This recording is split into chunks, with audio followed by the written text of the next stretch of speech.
প্রতিঘাস জয় তত যায় মুদিরয়ে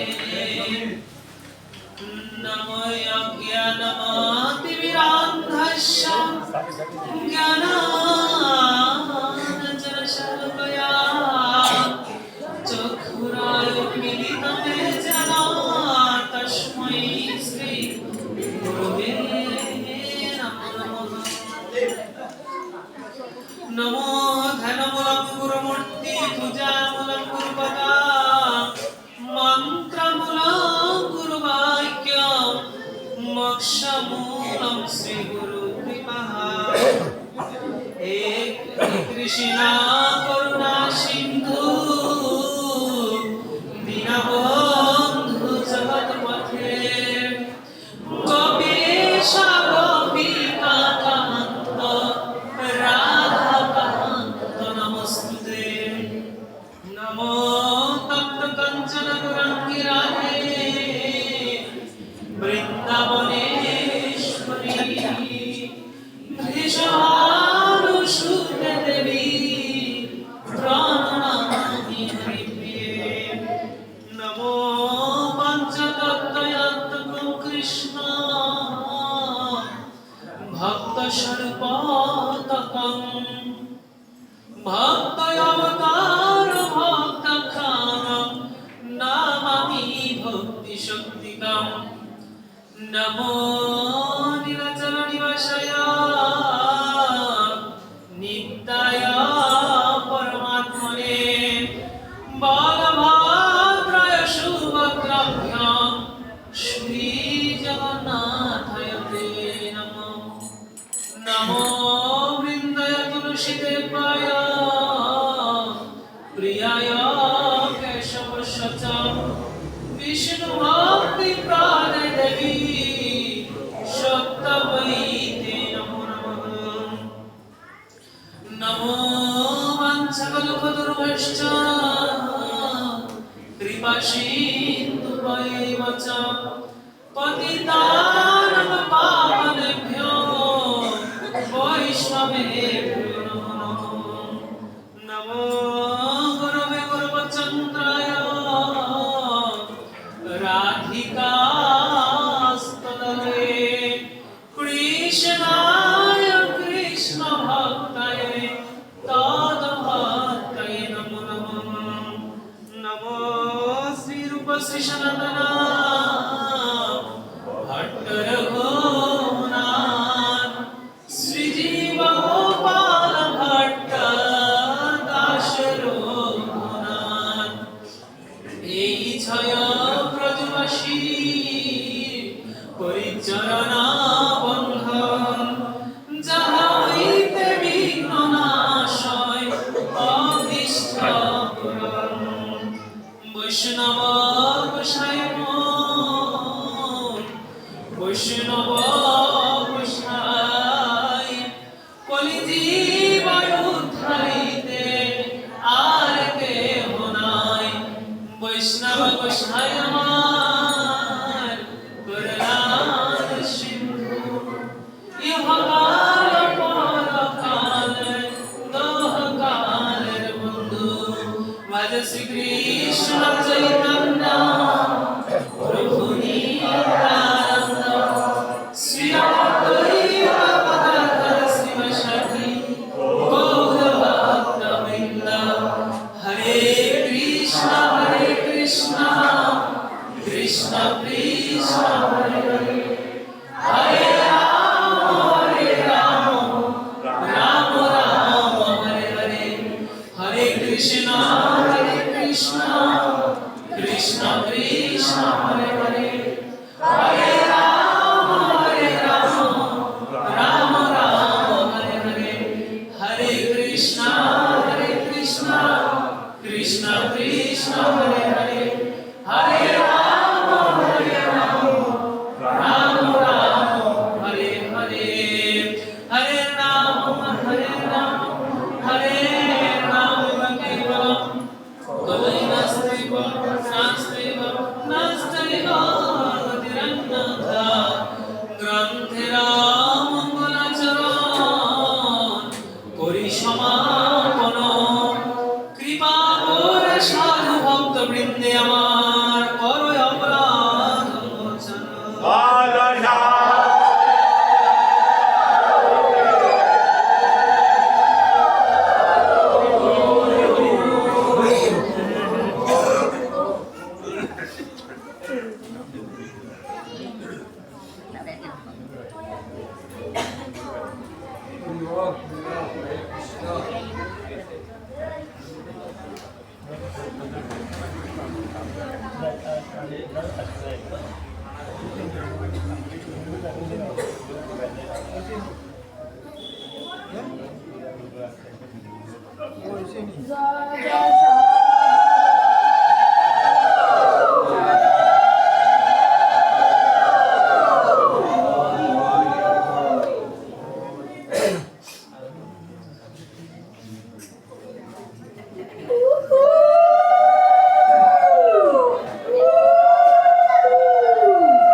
হরে কৃষ্ণ।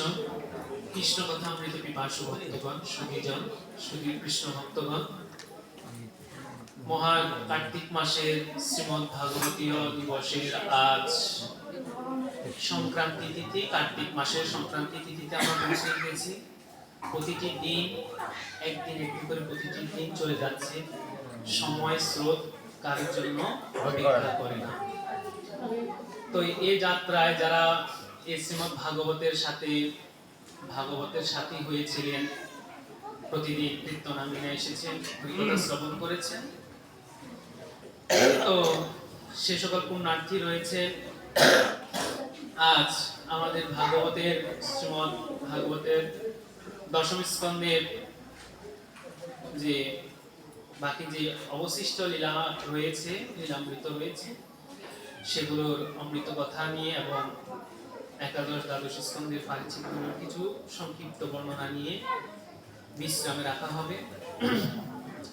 তো অনাথে রাধে গোবিন্দ পরমেশ্বর, যিনি যাদব কুল শ্রেষ্ঠ, যদুকুলের যিনি শিরোমণি, বৃন্দাবন প্রস্থান করে মথুরা নগরে প্রবেশ করেছিলেন। মথুরা নগর থেকে এবার অনাথে রাধে গোবিন্দ দ্বারকায় প্রবেশ করে দ্বারকা পরিনির্মাণ করেছিলেন, যেখানে তিনি রুক্মিণী দেবী এবং নরকাসুরের কাছে 16,100 রমণী বন্দী ছিল, তাদেরকে উদ্ধার করে এনেছিলেন নরকাসুর থেকে। তখন উদ্ধার করার পরে এই 16,000 রমণীদেরকে কেউই বিবাহ করতে রাজি হন। তখন অনাথে রাধে গোবিন্দ সর্বসংকটময় কালে, সর্ব প্রতিকূল পরিস্থিতিতে তিনি ধর্মের পথ প্রদর্শন করিয়েছেন। বিপদগ্রস্ত, বিপদকে ভঞ্জন করেছেন, ভেঙে দিয়েছেন। বিপদ নামে যে পথ রয়েছে, বিপদ নামে যে কাঠি রয়েছে, বিপদ নামে যে ষষ্ঠী রয়েছে, সেটাকে ভঙ্গ করে দিয়ে তিনি বিপদকে ভঞ্জন করে ভক্তদেরকে সাধন পথে, ভজন পথে ভক্তের কাছে তিনি কি দিয়েছেন, সারা সবসময় দিয়েছেন। তো অনাথে রাধে গোবিন্দ সেই 16,100 রমণীদেরকেও তিনি তার সেই দ্বারকাপুরীতে স্ত্রী দেবী হিসাবে, স্ত্রীর মর্যাদায় তাদেরকে ভূষিত করেন। এবং 16,108 রমণী থাকা সত্ত্বেও গোবিন্দের সবসময় মন প্রাণ ছিল নিষ্কাম পূর্ণ। তিনি তাদের মাঝে সবসময় আত্মাস্বরূপ পরব্রহ্মকে দেখতে পেতেন। আমরা যেরকম স্থূল দেহকে দেখতে পাই, কিন্তু গোবিন্দ দেখতেন কি, পরমাত্মা পরব্রহ্মকে। আমরা দেখতে পাই এখানে কাউকে বিচার করি সাদা কালো দিয়ে, কাউকে বিচার করি ধনী গরিব দিয়ে, আমরা কাউকে বিচার করি সমাজের মর্যাদাবান এবং কম মর্যাদাবান নিয়ে, আমরা বিচার করি কে উঁচু কুল কে নিচু কুল তা দিয়ে। কিন্তু গোবিন্দের কাছে সবাই সমান। গোবিন্দ বলছেন যে আমার ভজন করে আমিও তার, সেও আমার। সুতরাং গোবিন্দ এখানে কে স্ত্রী আর কে পুরুষ তাকে ভিন্ন দৃষ্টিতে কখনো গোবিন্দ দেখেন না। তিনি সবাইকে একই রূপ, একই ভাবনায় চিন্তা করতেন। ওনার নিষ্কাম পূর্ণময় পরমাত্মা পরব্রহ্ম জ্যোতি স্বরূপ। তো এভাবে যখন শ্রীকৃষ্ণ দ্বারকাপুরী গ্রহণ করলেন, দ্বারকাপুরী থেকে আসার পথে তিনি কালযবন নামে এক অসুরকে বধ করেছিলেন, কালযবন নামে। তো কালযবন ছিল কাল স্বরূপ, যেমন বলা হচ্ছে শাস্ত্রে, যবন শব্দের অর্থ আক্ষরিক অর্থ তেজ, অর্থাৎ জরাগ্রস্ত শরীরের উপর কালের তেজ বা প্রভাব অধিক। মথুরা মানে হচ্ছে আমাদের যে মথুরাকে দেখি, এই মথুরা হচ্ছে আমাদের শরীর। আর দ্বারকা মানে হচ্ছে ব্রহ্মবিদ্যা। আর বৃন্দাবন হচ্ছে কি পরমাত্মা। সুতরাং ব্রহ্মবিদ্যার আশ্রয়ে জীব পূর্ণ সুরক্ষিত থাকে, ভাগবত বলছেন। দ্বারকা গভীর সমুদ্রের মধ্যে অবস্থিত দ্বীপ বিশেষ। আমাদের এই দ্বারকা ব্রহ্মবিদ্যার প্রতীক। শরীরের জীবাত্মা গৃহে 9টি দ্বার আছে। একটা মানুষ যখন গৃহ থেকে যখন চলে যায়, তখন কি করে? দরজা জানালা সবকিছু বন্ধ করে দিয়ে চলে যায়। আমাদের দেহের মধ্যে কয়টা দরজা আছে? 9টি দরজা আছে। 2টি চক্ষু, 2টি কান, মুখ, তারপর 2টি এই একটি নাক, কত হচ্ছে? 2 4 5 6 7 উপস্থ বায়ু এবং উপস্থ দ্বার। প্রত্যেকটি দরজা আপনার গৃহের, আপনার এই দেহ ঘরের প্রতিটি দরজায় কি হয়ে যাবে? বন্ধ হয়ে যাবে যেদিন আপনার এই দেহ থেকে পরম চলে যাবে। সেদিন আর সৌভাগ্য হবে না একটু এসে ঘুম থেকে উঠে, যেমন এখন এসে গোবিন্দ দর্শন করতে পারেন। যেদিন চিরনিদ্রায় যখন ঘুমিয়ে যাবেন না, সেদিন আর ইচ্ছা করলেও চেষ্টা করলেও সম্ভব হবে না আরেকটিবার ঘুম থেকে উঠে গিয়ে অনাদের আদি গোবিন্দকে দর্শন করার মতন, একটু প্রণাম করার মতন। 2টি চোখ দিয়ে সেদিন আর দর্শন করার মতো সৌভাগ্য হবে না। এই 2টি কান দিয়ে কৃষ্ণ কথা শ্রবণ করার শক্তি আর হবে না। যেদিন এই দেহ ঘর থেকে পরম চলে যাবে, সকল দরজা জানালা সব বন্ধ হয়ে যাবে আমাদের দেহে। সেদিন আর জোর করে মুখের মধ্যে যতই প্রসাদ দেখ, চরণামৃত দেখ, পরম যতক্ষণ পর্যন্ত দেহে আছে তখন প্রসাদ চরণামৃত দিলেও দেহের ভিতরে প্রবেশ করবে। কিন্তু তখন জোর করেও দেয়, মুখের দরজা বন্ধ হয়ে যায়। এই মুখ দিয়ে কত কথা বলেছিল, কতজনকে কি না বলেছিল, কত ভালো বলেছিলেন, সৎ বলেছিলেন, মন্দ বলেছিলেন, কিন্তু সেদিন সেই মুখের দরজাও বন্ধ হয়ে যাচ্ছে। নাসিকা দিয়ে শ্বাস প্রশ্বাস আর সেই আগম আর নিগমের কোনো গমনাগমন হচ্ছে না, সব বন্ধ হয়ে গেছে। পায়ু উপস্থ দ্বার সকল বন্ধ হয়ে গেছে। মলমূত্র জায়গা দিয়ে কিচ্ছু হবে না। দেখুন এই সুন্দর দেহটা এখানে পেয়েছেন, সুন্দর দেহটার বিনাশ এখানে হয়েছে। তখন বলছে শরীর রূপ এই তাৎপর্য হলো চক্ষু, কর্ণ, জিহ্বা ইত্যাদি প্রত্যেক ইন্দ্রিয় দ্বারা যিনি ভগবানকে শ্রদ্ধা ভক্তি করেন, ভগবান তার রক্ষা করেন। যিনি ভগবান আপনাকে 9টি দরজা দিয়েছে, জানালা দিয়েছে। চক্ষু দিয়ে গোবিন্দকে দর্শন করা, কর্ণ দিয়ে গোবিন্দের নাম গুণাগুণ শ্রবণ করা, মুখ দিয়ে ওনার নাম গুণাগুণ উচ্চারণ করা, প্রসাদ চরণামৃত গ্রহণ করা, হাত দিয়ে ওনার নাম কীর্তন করা, তারপরে দু পা হেঁটে গিয়ে ওনার ভক্ত সঙ্গে যাওয়া, আর প্রসাদ চরণামৃত আদি গ্রহণ করা, নিত্য নির্বিকার ভাবে ভবের যে দেহটা পেয়েছেন গোবিন্দ দিয়েছেন। এই দেহটা পেয়েছেন কার জন্য? কি করার জন্য? ওনার নাম গুণাগুণ করার জন্য, সাধন ভজন ক্রিয়া আদি করার জন্য। কিন্তু এই দেহটা পেয়ে যদি ওনার সেবার কাজে যদি না লাগান, তো গোবিন্দর কাছে গিয়ে আমি বড়ই প্রবঞ্জক হয়ে যাব, অর্থাৎ কি প্রতারক হয়ে যাব। যে তোমাকে দিয়েছি আমি দেহ, তুমি আমাকে বাক্য দিয়েছিলে যে তুমি মঠে গিয়ে দেহটা দিয়ে তুমি আমার নাম গুণাগুণ করবে। তুমি বলেছি কোথায় আমাকে পাবে? আমি বলেছি যে সেখানে আমি গুরু গোবিন্দ রূপে সেজে আছি, আমি ভক্ত সঙ্গে ভক্তের ফুলের বাগানে আমি সেজে আছি, তুমি আমাকে সেখানে দর্শন করতে পারবে। কিন্তু আমি যাই নাই, আমি শুনি নাই, আমি ভক্তের পাশে বসি নাই, কৃষ্ণ কথা আমার কর্ণে শ্রবণ হয় নাই। ওই যে কুমারিয়া পোকার মতন আমরা নিজেকে নিয়ে সবসময় ভাবনা করেছি, চিন্তা করেছি, আর বের হওয়ার যে পথটা, রাস্তাটা, সেটা পর্যন্ত আটকে করে মানে বন্ধ করে দিয়েছি। আমি গৃহ সংসারে থাকতে থাকতে বদ্ধ জীব হয়ে গেছি। আমরা এই দৃষ্টান্তটা সবাই জানি, একটা গোবরের পোকা আর মৌমাছির কথা। দেখেন সেদিন যদি মৌমাছি নামক ওই সাধুটা যদি না আসতো, তাহলে এই গোবর পোকা কি গোবিন্দের চরণে যেতে পারতো? যাইতে পারতো না। ওই দিন মৌমাছি বলছে তুমিও কীট আমিও কীট, আমরা দুজনে একই, কিন্তু আমাদের আচরণ ভিন্ন।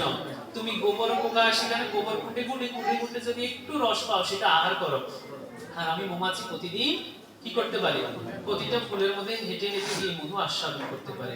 চলো একদিন, তোমাকেও তো ডানা দিছে, চলো আমার সাথে একদিন তুমি আমার সাথে ডানা মেলে অন্তত এই বৃক্ষের ফুল বাগানে ফুল মধু রস আস্বাদন করো। দেখেন ভাগবতের রস সে যিনি প্রতিদিন আস্বাদন করতেন তার কাছে অতটা অমৃত মনে হয় না, যিনি হঠাৎ একদিন আস্বাদন করেছেন তার কাছে কেমন আনন্দ অনুভব হয়েছে।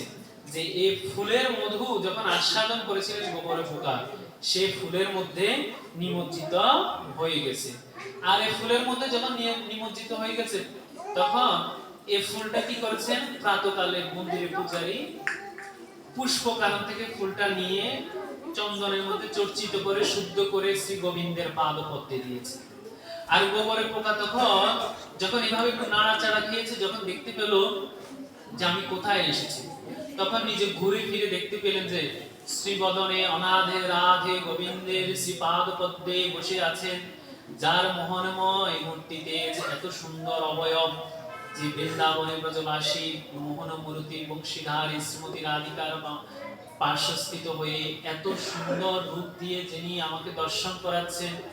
এখন গোবর পোকা তখন উপরের দিকে তাকিয়ে দেখতে পেল যে আমি এত জনম সাধনা করে আমি শ্রী গোবিন্দের পাদপদ্ম কি জিনিস সেটা পাবি না, আজকে মৌমাছি নামক একটা পোকার সঙ্গ পেয়ে আজকে আমি এই অনাধে রাধে গোবিন্দের শ্রী পাদপদ্মে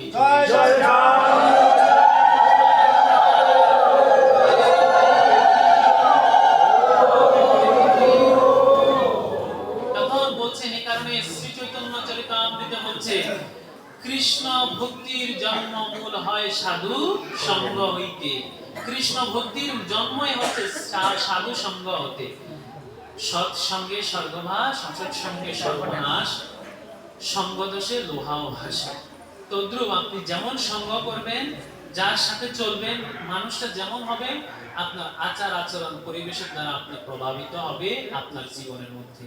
তো দ্রুপ আপনি যখন একটা ছোট কাল থেকে একটা শিশু যখন মাতা পিতার পরিবারে যখন দেখে যে একজন মা বাবা সাধু থাকে, কৃষ্ণ ভক্ত থাকে, সে ছোট কাল থেকে দেখে, তখন কি করে যে দেখে যে কীর্তন কি জিনিস, তিলক কি জিনিস, তুলসী মালা কি জিনিস, অন্তত গান কীর্তন কি জিনিস, ভাগবত পাঠ কি জিনিস, সে পরিবেশের সাথে বড় হয়েও সে যখন নতুন একটা গৃহ সংসারে যায় তখন এগুলোর সাথে পরিচিত হতে পারে অতি অল্প সময়ের মধ্যে।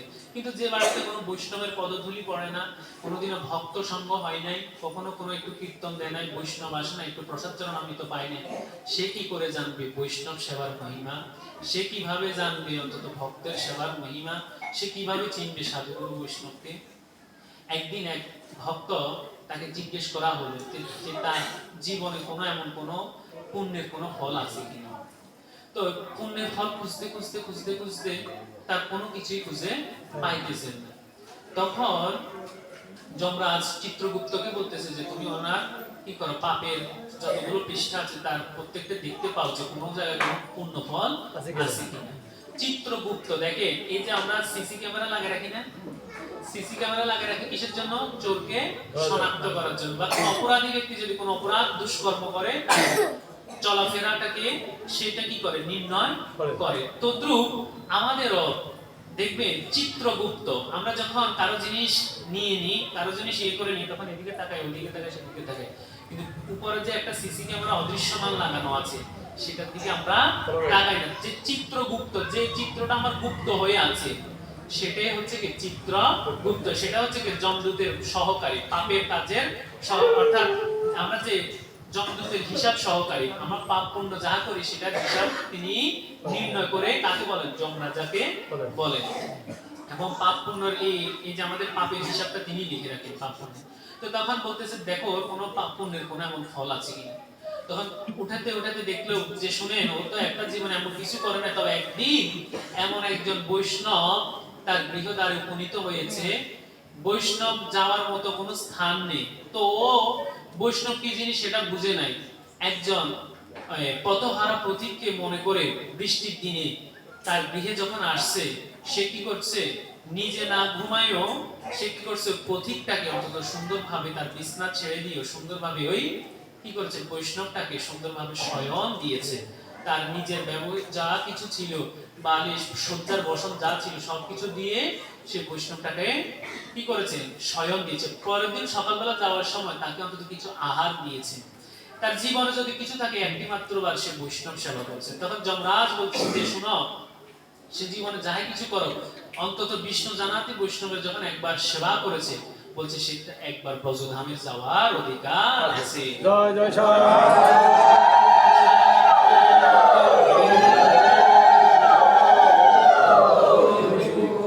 তার জন্য কি হলো, ওই উনি ব্রজধামে গমন করতে পেরেছে। তো বলছে ভাগবতীর শাস্ত্রে বলছে, যে ইন্দ্রিয় দ্বারা মানব ভক্তি করে না, ওই ইন্দ্রিয়গুলোর দ্বারা পাপ হয়ে থাকে।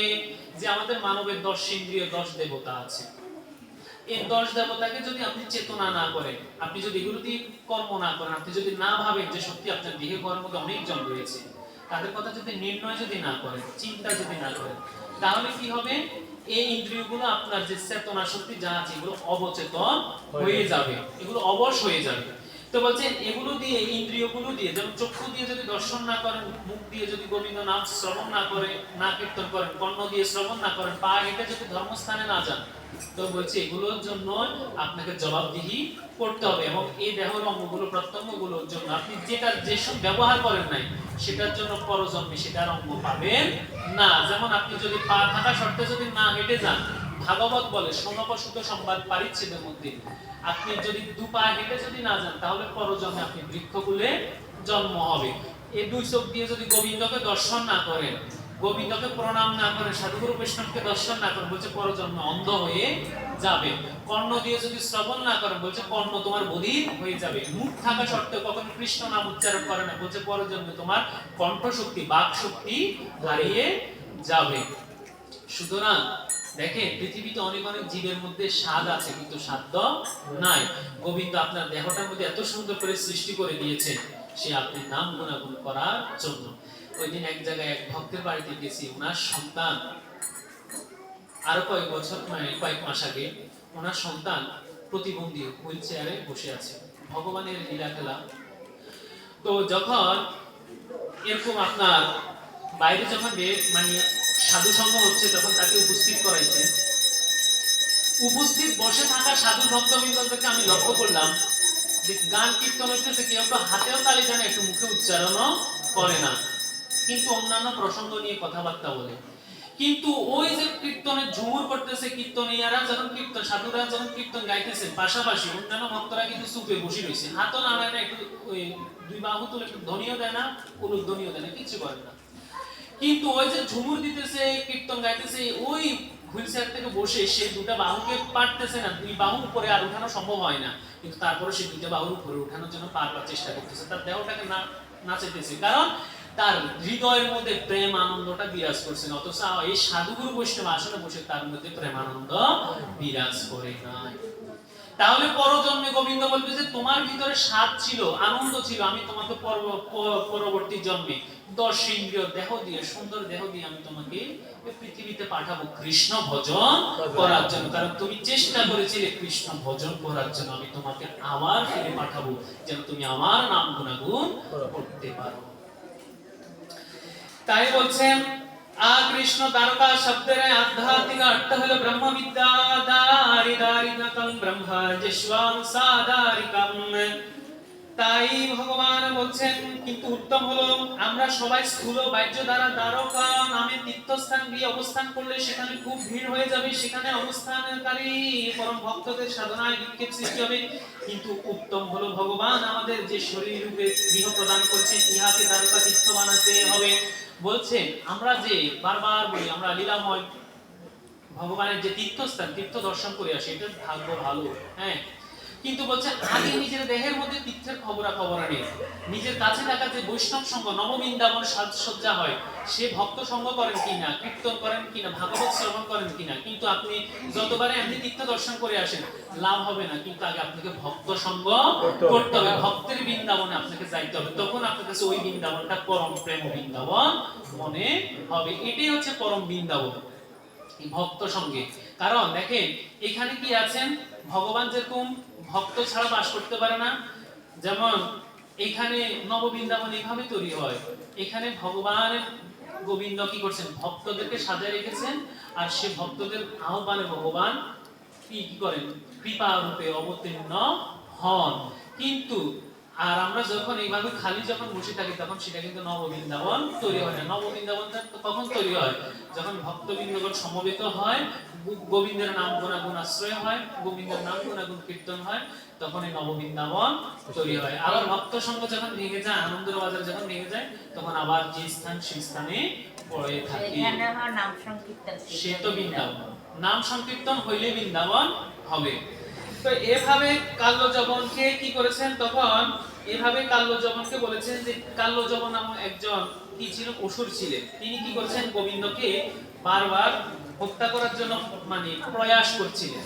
এখন যেতে যেতে গোবিন্দ কি করছেন, বলরামকে বলছেন, জ্যেষ্ঠ আমি কাল্যযবনকে আজকে পরীক্ষা করব। তো কাল্যযবন কি করেছে, পিছনে পিছনে গোবিন্দ পিছনে পিছনে দৌড়াইতেছে। গোবিন্দ বলতেছে, আচ্ছা তুমি আমার যখন দৌড়াইতেছো আমি তোমার সাথে দৌড়বো, তোমার আমার সাথে একটু লীলা খেলা যখন করতেছো আমি তোমার সেই খেলা বুঝাবো। কি করতেছেন, পিছনে পিছনে গোবিন্দ পিছনে পিছনে দৌড়তেছেন, গোবিন্দ সামনে দৌড়তেছেন। দৌড়তে দৌড়তে এক গুহার মধ্যে, গিরিনার পর্বতে এক গুহা রয়েছে, যে গুহার মধ্যে মুচকুন্দ নামে এক রাজা ছিলেন। সে রাজা শয়ন করছে। শয়ন অবস্থায় তিনি কম করেছিলেন যে আমি বারবার এই ধর্মযুদ্ধ যখন করেছি আমি বিশ্রাম নিতে পারি নাই। গোবিন্দ তখন ব্রহ্মাদেবের কাছে বলছেন, আমি এই স্থানে বিশ্রাম গ্রহণ করব, আমাকে বিশ্রাম করার সময় যদি কোনো নিদ্রাসনে যাব, নিদ্রাসনে যাওয়ার সময় যদি কোনো ব্যক্তি যদি আমাকে ঘুমের ভঙ্গ করে, শয়ন ভঙ্গ করে, আমার রোশান হলে তার সাথে সাথে ভস্মীভূত হবে, মানে ছাই হয়ে পড়ে যাবে। তখন ওই গোবিন্দ কি করলো, মুচুকুন্দ রাজা যে শয়নটার মধ্যে শুয়ে আছে তার পিছনে গিয়ে লুকিয়ে রইল। আর এদিক দিয়ে কাল্যযবন নামে অসুরটা কি করলো, মনে করছে এখানে গোবিন্দ মনে হয় চাদর গায়ে দিয়ে শুয়ে আছে। সাথে সাথে সে যখন এভাবে, তার ওই অসুর তো তাদের জ্ঞান তো এরকম ছিল না, পা দিয়ে কি করছে, উষ্টা মারছে। উষ্টা মারার সাথে সাথে যখন ওই মুচুকুন্দ রাজা যখন শয়ন ভঙ্গ হয়ে গেছে, তার নয়ন থেকে যখন রোশানল তার দেহের মধ্যে প্রকাশ করছে, তার দেহের মধ্যে যখন এই রোশানল অগ্নিময় তেজটা যখন তার দেহে পড়েছে, সাথে সাথে সেখানে ভস্মীভূত ছাই হয়ে গেছে। আর এই রাজা মুচুকুন্দ ছিলেন তার ভক্ত, নারায়ণের ভক্ত ছিলেন। তখন তিনি রোশানল যখন ঠান্ডা হলো, তখন কৃষ্ণ কি করলেন, তার চতুর্ভুজ শঙ্খচক্র পদ্মধারী রূপ দর্শন করালেন, যে সে নিদ্রাসন গোবিন্দের কথা শয়নে শুধু ওনার চিন্তাই করতেছেন। তখন তাকে শঙ্খচক্র পদ্ম রূপ ধারণ করে তাকে এই দেহটা দেখালেন। তখন মুচুকুন্দ রাজা বলছেন, আমার এত জন্মের সৌভাগ্য যে আজকে আমি আপনাকে দর্শন করতে পেরেছি। এই মুচুকুন্দ রাজার উপরে ভগবান আমাদের আগে গোবিন্দ কি করছেন, কি কৃপা করছেন দেখুন। তখন মুচুকুন্দ রাজা বলছেন যে শুনেন, এই পৃথিবীতে যদি কোনো জিনিস হয়, মৃত্যুটা হচ্ছে মানুষের কল্যাণকর।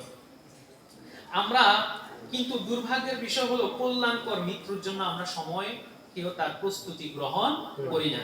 সবাই বাড়ি ঘর ঠিকানা সবার জন্য চিন্তা করে, গোবিন্দ কাছে কেন বলি না যে প্রভু সুন্দর পৃথিবী থেকে যেদিন চলে যাবো সেদিন যেন তোমার নাম উচ্চারণ করে, তোমার জ্ঞান তোমার নাম গুণাগুণ করে, তোমাকে যেন স্মরণ করে সুন্দর এই পৃথিবীটাকে কি করতে পারি, বিদায় দিতে পারি। এই কথা কিন্তু আমরা কখনো স্মরণ করি না। তো ভাগবত বলছেন, যদি কাউকে গ্রামের বাইরে কোনো বিশেষ কাজে যেতে হয়, তাহলে সেই ব্যক্তি 2-4 দিনের রাত থেকে প্রস্তুতি গ্রহণ করে। কোনো বিবাহ উৎসব অনুষ্ঠানে যাওয়ার জন্য 2-4 মাস পূর্বে সে তার প্রস্তুতি নিয়ে থাকে, সে তার ব্যাগে প্রস্তুতি করে। কিন্তু কল্যাণকর মৃত্যু গৃহে যাবার জন্য কতজন প্রস্তুতি গ্রহণ করছে। সুতরাং আপনারা ভাগবত কথা শ্রবণ করছেন, রোজই কল্যাণকর মৃত্যুর জন্য একটু একটু হলো প্রস্তুতি গ্রহণ করুন। যে সবাইকে বলছে, ভাগবত বলছেন যে আপনারা অন্তিম কালের কথা চিন্তা করুন। আর এই অন্তিম কালের কথা যখন চিন্তা করবেন, তখন আপনাকে ধর্ম করতে অবশ্য বাধ্য করবে, যে আমি ভবানলোক থেকে যখন যাব, পৃথিবীতে যাব, যদি এই ভাগবত শ্রবণ করার পর যে ব্যক্তি ভগবানকে প্রণাম করে না, সে ব্যক্তি যদি প্রতিদিন ভগবানকে প্রণাম করে, তাহলে বুঝতে হবে ভাগবত কথা শ্রবণের দ্বারা তার সার্থকতা হয়েছে। যে ব্যক্তি কখনো গোবিন্দ নাম করে নাই, সে যদি প্রতিদিন অত গোবিন্দ নাম উচ্চারণ করে, হরি নাম করে, গোবিন্দের সামনে আসে, তাহলে বলতে হবে ভাগবত কথার সার্থকতা হয়েছে তার হৃদয়ে। যদি কোনো ব্যক্তি এই ভাগবত কথা শ্রবণ করে যদি প্রতিদিন গুরু বাক্য সন্ধান করে, আগে করতো না কিন্তু এখন করে, তাহলে বলতে হবে ভাগবতীয় কথার দ্বারা তার হৃদয়ের মনের মধ্যে প্রেমানন্দ অঙ্কুর বীজ বপন করেছে। যে ব্যক্তি ভাগবত শ্রবণ করার পরে সাধু সঙ্গ করে, আগে করতো না, ভক্ত সঙ্গে আসতো না, সে ব্যক্তি যদি আসে মনে করতে হবে তার হৃদয়ের পরিবর্তন হয়েছে। যে ব্যক্তি আগে প্রসাদ চরণামৃত গ্রহণ করতো না, সে ব্যক্তি যদি আসে তাহলে বলতে হবে তার হৃদয়ের পরিবর্তন হয়েছে। তাহলে ভাগবত কথা শোনা হচ্ছে একমাত্র আমাদের এগুলো শ্রবণ করে আমাদের হৃদয়ের মনকে পরিবর্তন করা, আর সদা সর্বদা ভগবান শরণাগত হওয়া, সৃষ্টিকর্তার শরণাগত হওয়া। কারণ দেখেন, পরীক্ষার ঘন্টা বাজে গেলে স্যার কিন্তু পরীক্ষার খাতা লয়ে যাবে। কে? ওই এটা হচ্ছে কি পরীক্ষার হল। এই মর্তধামটা হচ্ছে আমাদের পরীক্ষার হল। ঘন্টা যখন বেজে যাবে কাগজটা তখন টেনে নিয়ে যাবে। যতবার যদি বলেন স্যার আরেকবার সুযোগ দেন, জীবনও দিবে না।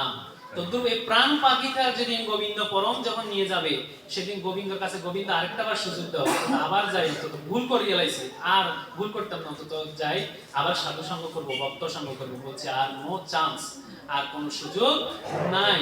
তোমাকে বারবার সুযোগ দিয়েছে, বারবার মহিমা দিয়েছে, কিন্তু তারপরে তুমি তোমার জ্ঞানের উদ্দীপন করো নাই, জ্ঞানের প্রকাশ করো নাই, সুতরাং আর কোনো সুযোগ নাই। তাহলে এই জড় জগতে পৃথিবীটা হচ্ছে আমাদের পরীক্ষার হল। টাইম মতো দিচ্ছেন, সময় অনুযায়ী, কারো 60 বছর, 70 বছর, 80 বছর, এই বয়সের মধ্যে যা যতটুকু পারেন ধর্ম করেন, সাধন করেন, ভজন করেন, গীতা গ্রন্থাদি পাঠ করেন, নাম গুণাগুণ করেন, এগুলো করে যদি যাহাই যতটুকু করতে পারবেন এগুলির সাথে করে ওই পরীক্ষার খাতা যাবে। আর এই পরীক্ষার খাতার মধ্যে লেখা থাকবে কি কতটুকু ফলাফল করেছে। সুতরাং সাথে যাওয়ার সময় কর্মের ফলের নাম খাতা যাবে। স্কুলে যখন পরীক্ষা দিতে গেলে পরীক্ষার ঘন্টা বেজে গেলে যখন খাতা সারে নিয়ে নেয় আর দেয় না, তো এই জড় জগৎটা হচ্ছে আমাদের পরীক্ষার হল। এখানে প্রতিটা দিন আমাদের কর্মের সাথে, ধর্মের সাথে, জীবনের সাথে পরীক্ষা করতে হয়। এখানে সুখ আছে, দুঃখ আছে, আনন্দ আছে, বেদনা আছে, দুঃখ, কষ্ট, জরা, জীর্ণ, রোগ, ব্যাধি সব থাকবে। এটার মধ্যে আপনাকে গোবিন্দ নাম, গুরু নাম জপ করতে হবে, ওনার শরণাগত হতেই হবে।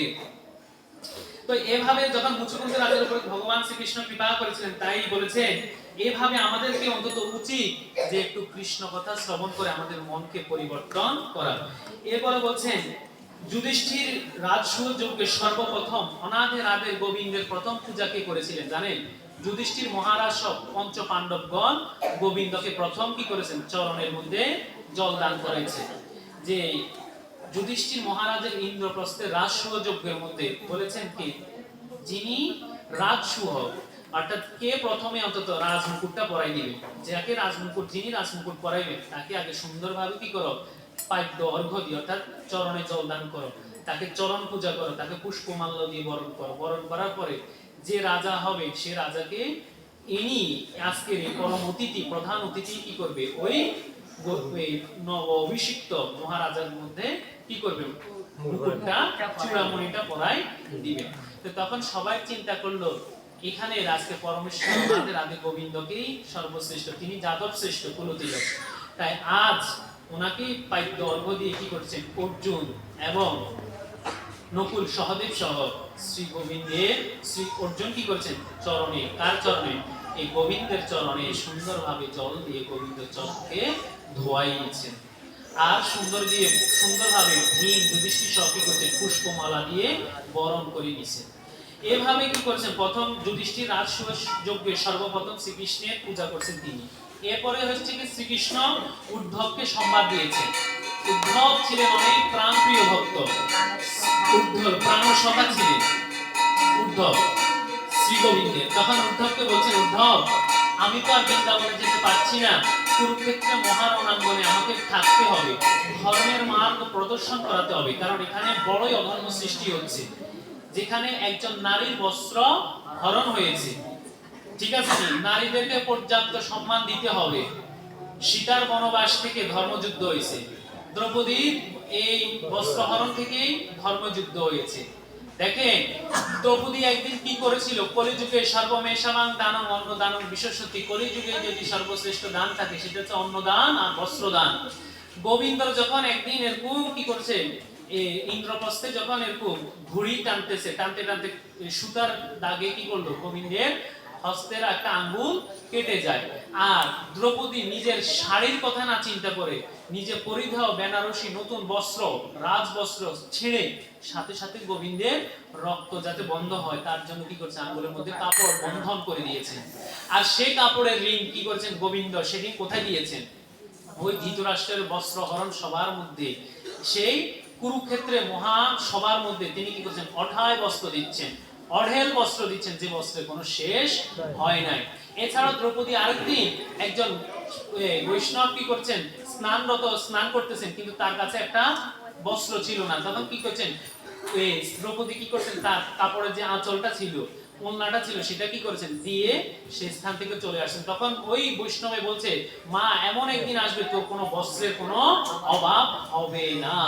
তাই এই কারণে যখন কোনো মহাত্মা জনকে, সাধু গুরু বৈষ্ণব জনকে, ব্রাহ্মণকে বা গোবিন্দকে, অনাদের আদের গোবিন্দ যে সিংহাসনে বসে আছে সেই গোবিন্দকে বস্ত্র দান করা কর্তব্য। আমরা নিজেদের জন্য কেনাকাটা করি, নিজের বস্ত্র কেনাকাটা করি, কিন্তু ঘরে যে ভাগবত আছে, গীতা আছে, কখনো ভাগবতের জন্য, গীতার জন্য বছরের পয়লা বৈশাখের সময় নিজেরা নতুন বস্ত্র কিনি, তার জন্য, নিজেদের জন্য, কিন্তু গোবিন্দের জন্য, ভাগবতের জন্য একটা নতুন বস্ত্র আমরা কিনি না। এগুলো আমাদের হৃদয়কে শিখতে হবে যে গোবিন্দের জন্য একটা বছর একটা তোয়ালি ব্যবহার করতে করতে কালা পর্যন্ত হয়ে গেছে, ছিঁড়ে গেছে, নষ্ট হয়ে গেছে, তারপরে কিন্তু চোখে পড়ে না। বাজার থেকে একটু নতুন একটা তোয়ালি আমি গোবিন্দকে একটু সজ্জা দিল, সেটা দিয়ে কিন্তু নিজের পরিধেয় বস্ত্রের কথা চিন্তা করি, নিজের সুখের কথা চিন্তা করি, গোবিন্দের সুখের কথা কখনো আমরা, গোবিন্দ কিভাবে সন্তুষ্ট হবে সেটার কথা কখনো চিন্তা করি না। এখন চিন্তা করি তো উনি তো বলতে পারে না, হ্যাঁ বলতে পারে না, কিন্তু বলছে যে তোমারে আমি সব দিছি। গোবিন্দ যদি বলতো তাহলে তো আরো বেশি আপনাদের কাছে তালা তালা মনে হইতো, কষ্ট মনে হইতো, খুঁজে কইতেন তখন কি খুঁজে আমার কাছে আসি বেড়া খুঁজে। তাই এখন উনি তো ভক্তের দৃষ্টি চাওয়ার জন্য বলতেছে কি, উনি বলতেছে ভক্ত আমাকে যেভাবে সাজাবে আমি তার মতো করে সাজবো। তো ভক্তের হৃদয়ে যদি তার উদ্দীপন না আসে, প্রেম না আসে, আনন্দ না আসে, তাহলে তো ভক্ত আমাকে আমার মতো ভালোবাসতে পারে নাই। তো দ্রৌপদী তো কৃষ্ণকে তখন কইছে, দ্রৌপদী আমার একটু বস্ত্র দাও। দ্রৌপদী তো নিজের বস্ত্র ছেড়ে সাথে সাথে দেখছে যে গোবিন্দের হাতে দিয়ে রক্ত পড়ে। এটাই হচ্ছে লক্ষ্য রাখতে হবে যে আমার গোবিন্দ কিভাবে আছেন, আমার গুরুদেব কিভাবে আছেন, সেদিকে দেখতে হবে। এই কারণে প্রতি বছর বছর নিজের জন্য নতুন শাড়ি লই, নতুন কাপড় লই পয়লা বৈশাখের সময়, কিন্তু ঘরের সিংহাসনের মধ্যে গোবিন্দ গোপালের জন্য একটা নতুন বস্ত্র আমরা লইতে পারি না, কটি আমি শুধু। যাই হোক, শ্রীকৃষ্ণ উদ্ধবের সংবাদে তখন উদ্ধব মহারাজ কোথায় গেছেন, বৃন্দাবনে গেছেন। বৃন্দাবনে পাঠিয়ে বলছেন, যাও এই উদ্ধব গিয়ে একবার কৃষ্ণকে তুমি বৃন্দাবনের ব্রজবাসীদেরকে বলো যে আমি তো আর আসতে পারবো না। তখন উদ্ধবকে দেখার সাথে সাথে শ্রীমতী রাধারানী বলছে, উদ্ধব আমার প্রাণ গোবিন্দ কেমন আছে? ওই প্রাণ গোবিন্দ কি এখন মুরলী মোহন বাঁশিখানা কি রাজ বাজে না? সে কি একটি বারের জন্য আমাকে স্মরণ করে না? তখন উদ্ধব বলছে, হে রাধে, হে প্রেমময়ী করুণাময়ী, আপনার শ্রী হৃদয় যখনই স্মরণ হয়, গোবিন্দ হৃদয়ে আপনি সর্বদা আছেন। গোবিন্দ আপনাকে এক মুহূর্ত ছাড়া কখনো কল্পনা করতে পারে না, কিন্তু আজকে তিনি এই যুগে অবতীর্ণ হয়েছেন ধর্মকে রক্ষা করার জন্য, ধর্ম সংকট থেকে তিনি ধর্মকে উদ্ধার করার জন্য। তাই যদিও গোবিন্দ হৃদয়, গোবিন্দ হৃদয় সবসময় আপনি রয়েছে, তথাপিও গোবিন্দ আপনাকে সাক্ষাৎ আসি স্থূলময় দেখে তারা আপনাকে দর্শন দিতে পারছে না, কিন্তু গোবিন্দ সর্বদা আপনার হৃদয়, গোবিন্দ হৃদয়ে আপনি বসবাস করছেন। বলছে তাই বলে, শোনো আমি কৃষ্ণ বিহনে আমার এই বিরহ রয়েছে, আমি পারি নাই একবার অন্তত যদি গোবিন্দকে দর্শন করতে পারতাম। উদ্ধব তুমি গিয়ে বলিও যে শ্রী রাধে তোমার জন্য এখনো পর্যন্ত ক্রন্দন করে, তুমি কবে একবার শ্রীমতী রাধারানীকে দর্শন দিবে, এবং আমার অন্তিমকালে যেন গোবিন্দ যেন আমার দেহটাকে যেন গোরখ ধামে তার কাছে যেন নিয়ে যায়। জয় জয়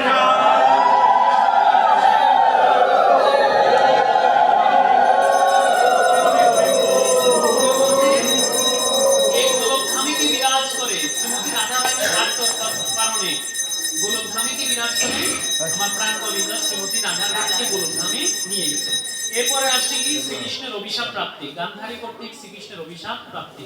শ্রীকৃষ্ণ গান্ধারীর শতপুত্র যখন কি হয়েছে, বিনাশ হয়েছে, তখন শ্রীকৃষ্ণকে বলছে, আমি তোমাকে অভিশাপ দিচ্ছি, আমার শতপুত্রকে যেভাবে নিধন হয়েছে, আমার পুত্রদেরকে হত্যার মূল কারণে তুমি সব দেখাই দিচ্ছ, সবকিছু জানাই দিচ্ছ। তুমি যখন বধ হবে, তোমার দেহের মধ্যে কোনো চেতনা থাকবে না, তুমি তোমার বংশের যদু বংশ ধ্বংস হবে, যদু বংশ ধ্বংস হবে, এবং যদু বংশের ধ্বংস দেখে তুমি যাই একটা নীরব বৃক্ষের মধ্যে তুমি মানে মনে মনে দুঃখ পেয়ে, যাদব বংশের প্রতি দুঃখ পেয়ে তোমার হৃদয় কম্পিত হবে। আর হেন অবস্থায় একজন ভেদ শিকারীর হাতে তীর দ্বারা তোমার পদাঘাতের পদে কি হবে, তীর পদাঘাত হবে, মানে তীর দ্বারা তোমার চরণ কি করবে, তীর নিক্ষেপ করবে, তীরবিদ্ধ হবে, শরবিদ্ধ হবে তোমার পায়ের মধ্যে, চরণের মধ্যে। আর তখনই তোমার সেই বিষের আঘাতে তোমার মৃত্যু হবে। তখন অনাথের আদি গোবিন্দ বলছেন, মা গান্ধারী, আমি সর্বদা বৃন্দাবনের ব্রজবাসীদের মায়ের কাছ থেকে সবসময় কি করেছি, আশীর্বাদ গ্রহণ করেছি। আজকে আপনি একজন মা না হয়ে আমাকে অভিশাপ দিয়েছেন, আমি সেটাও মাথা পেতে গ্রহণ করে নিব। এই কারণে যদু বংশে প্রথমে কি হয়েছে, যাদব কুলের সন্তানরা যখন নিজেদেরকে অহমিকা দাম্ভিক মনে করেছে, তারা কি করেছে, নিজেদের পেটের মধ্যে একটা এই কাপড়ে ইয়া করে নিয়ে তার কাছে একজন মুনি ঋষির কাছে গিয়ে বলতেছেন, এর কি পুত্র হবে না কন্যা সন্তান হবে। তখন মুনি ঋষিকে বলতেছে, তোমরা আমাকে কি করতেছো, অবমাননা করতেছো, আমাকে ধ্যান ভঙ্গ করতেছো, আমাকে পরীক্ষা করতেছো।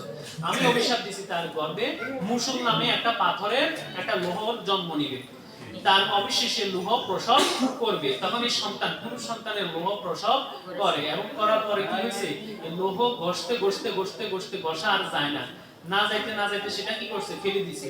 আর যতটুকু ঘষছে, ঘষার পরে যেগুলো ছিটে দিছে, সেখান থেকে একটা সরবৃক্ষ জন্ম নিছে, লোহা কাটাকে লোহর বৃক্ষ, সরবৃক্ষ।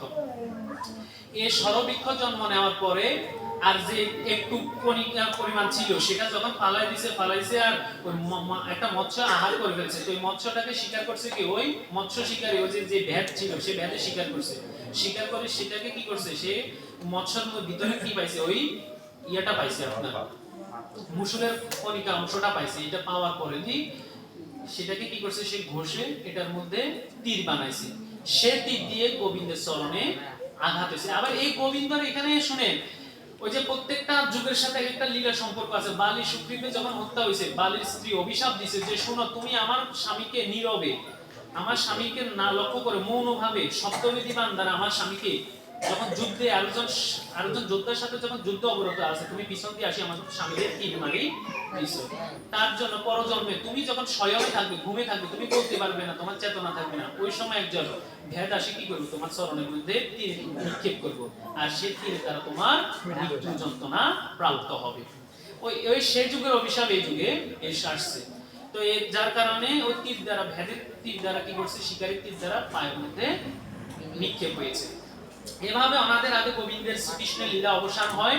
তারপরে আসে কি, কলিযুগের প্রারম্ভকাল আসে। কলিযুগের মধ্য দিয়ে পরীক্ষিত মহারাজের এই কলিযুগের দ্বারা আমাদের এই কলিযুগ আসে। তখন বলছে যে দেবতাগণ, ব্রহ্মাদেব, বিষ্ণু সহ সবাই বলছেন যে কলিযুগ, এই যুগে সহজ ধর্ম হবে, সহজ ভজন হবে, সব কিছু হবে। ধর্ম, এখানে ধর্মের পরিমাণ থাকবে 1 ভাগ, আর অধর্মের পরিমাণ থাকবে 3 ভাগ। তো যার কারণে যে ব্যক্তি ধর্মের আশ্রয় হবে, ভাগবতের আশ্রয় হবে, সে ব্যক্তি এই কলি নামক দুর্যোগ থেকে মুক্ত লাভ করতে পারে। দেখেন, একটা ঝড় আসলে, তুফান আসলে, বৃষ্টি আসলে, বা একটা প্রাকৃতিক দুর্যোগ যখন আসে, সবাই কি করে, তাড়াতাড়ি করে একটা বড় উঁচু ভবনে আশ্রয় গ্রহণ করছে। কি বন্যার সময় সবাই উঁচু উঁচু ভবন যেখানে ছিল, সবাই সেখানে গিয়ে আশ্রয় গ্রহণ করছে। তো বলছে, কলির বিভীষিকার মধ্যে, কলির এই প্রাদুর্ভাবের মধ্যে, কলির অন্ধকার জগতের মধ্যে যিনি ভাগবতের আশ্রয় থাকবে, গোবিন্দের আশ্রয় থাকবে, ভক্তের সঙ্গে আশ্রয় থাকবে, নাম কীর্তনের মধ্যে থাকবে, বলছে তে এই দুর্যোগ থেকে, কলির দুর্যোগ থেকে সে একমাত্র মুক্তি লাভ করতে পারবে, এছাড়া আর কেউ মুক্তি লাভ করতে পারবে না। হরে কৃষ্ণ। তো যাই হোক,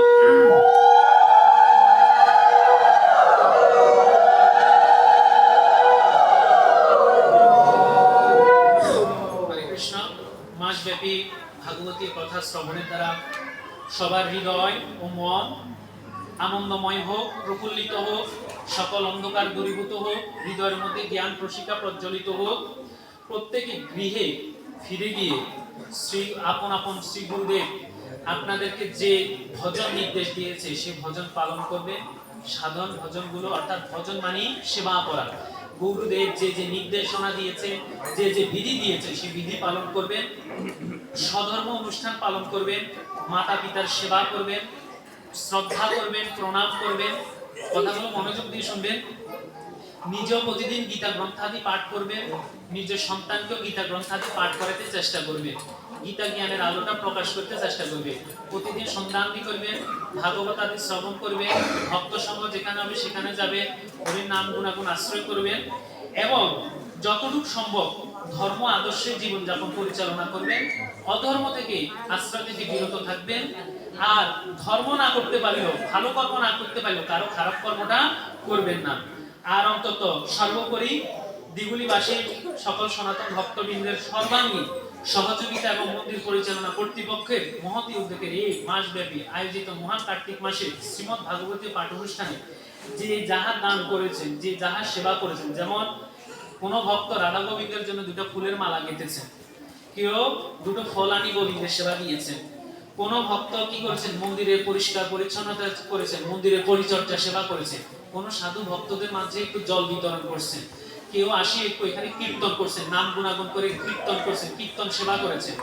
যিনি প্রতি এবং এছাড়া সামর্থ্য অনুযায়ী যে ব্যক্তি এই মাসব্যাপী প্রতিদিন ভাগবত পাঠান্তে যে যে প্রসাদ বিতরণ করেছেন, গোবিন্দ ভক্তের মাঝে প্রসাদ বিতরণ করেছেন, গোবিন্দের ভোগের জন্য যাহা পেরেছেন আয়োজন করেছেন, কেউ অন্ন দান করেছেন, কেউ মিষ্টি দান করেছেন, কেউ ফল দান করেছেন, যাহা পেরেছেন গোবিন্দের জন্য যাহাই অর্পণ করেছেন, রাধা দামোদর আপনাদেরকে কৃপা করক, শ্রীমৎ ভাগবত আপনাদেরকে কৃপা করক, আপনাদেরকে এই সামর্থ্য দেখ, এই শক্তি দেখ, যেন শ্রীমৎ দামোদরের কৃপায় ভক্তির আশীর্বাদ, ভাগবতের আশীর্বাদে জনম জনম যেন এভাবে ভক্তিমূলক সেবা সবাই করতে পারেন। সবার অবস্থান থেকে আপনাদেরকে ভক্তি দেখ, শক্তি দেখ, অর্থ দেখ, সামর্থ্য দেখ এবং জ্ঞানের মধ্যে ভক্তি দেখ, সকল কিছু দেখ, যেন এভাবে আসন্ন অবস্থায় সকল সাধু গুরু বৈষ্ণবের সেবা, গোবিন্দের সেবা, রাধা দামোদরের সেবা এই মহান কার্তিক মাসটাকে পালনের ঐতিহ্যটা যেন ধরে রাখতে পারেন। জয়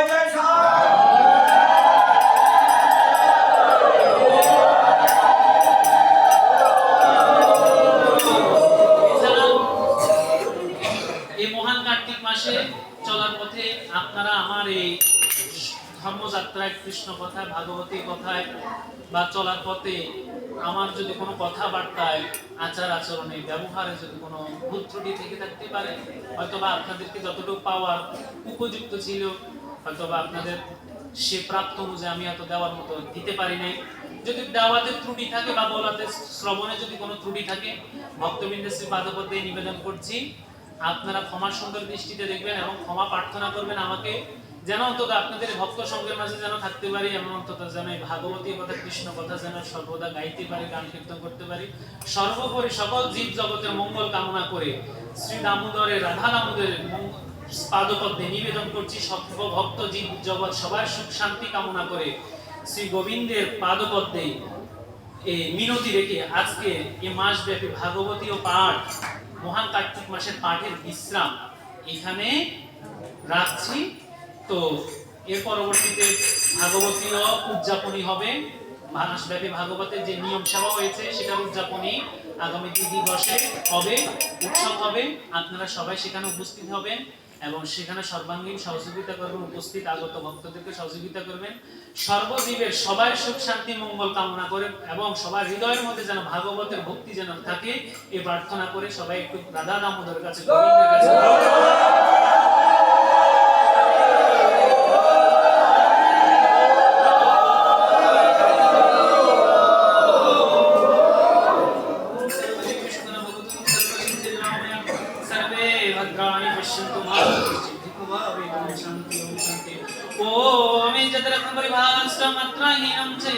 पूर्णं भवतु तत्सर्वतः प्रसादः जनार्दनं मात्रहीनं क्रियाहीनं मुक्तिहीनं जनार्दनं यत्प्रजते मया देवं परिपूर्णं ततस्तु मे। ओम पापहं पापकर्मा पापयात्मा पापसंभव त्रयीमां निर्कात्म सर्व पाप हरो हरि श्रीमद् भागवत